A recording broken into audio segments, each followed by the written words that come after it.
Neema ya Mungu ifanye tena kazi juu yako. Amina. Neema iko wakati tukiwa hai. Amen. Na inapofikia wakati ambapo imekuja upande wako, ni wakati Mungu ameelekeza upande wako. Amen. Unaposhindwa kujikalisha katika ile neema, saa inakuja ambayo unaitafuta hauioni tena. Hauioni tena. Amen. Esau alikuwa ni mtu mzaliwa wa kwanza kwa baba yake. Alipata hiyo neema na alikusudiwa kubarikiwa na baba yake. Yeye ndio alikuwa mbarikiwa, lakini kwa kutokutambua thamani ya neema ile aliyopewa ya kuwa mzaliwa wa kwanza, alichokifanya,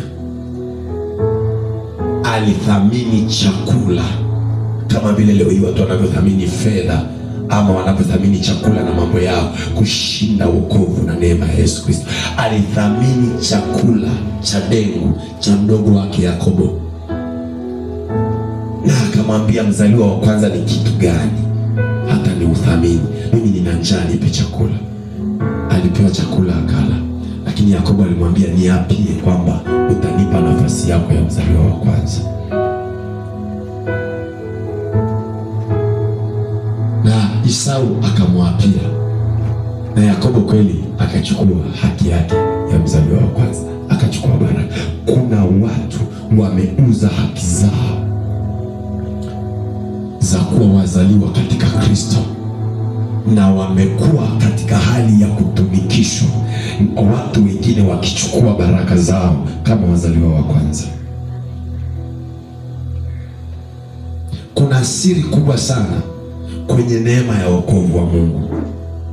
Unapoendelea kukuta unakaa chini ya torati, amen, unaikataa neema ya Mungu, maana yake unaonyesha wazi kwamba umekataa kuzaliwa, umekataa kuwa mzaliwa, umekataa kuwa mrithi wa baraka. Leo nitakufundisha madhara ya kutokukaa chini ya neema ya Mungu. Amina. Na faida za kukaa chini ya neema ya Mungu. Amen. Na hasara ya kukaa chini ya torati. Amen. Haleluya. Amen. Jina la Yesu litukuzwe. Amen. Jina la Yesu litukuzwe. Amen. Jina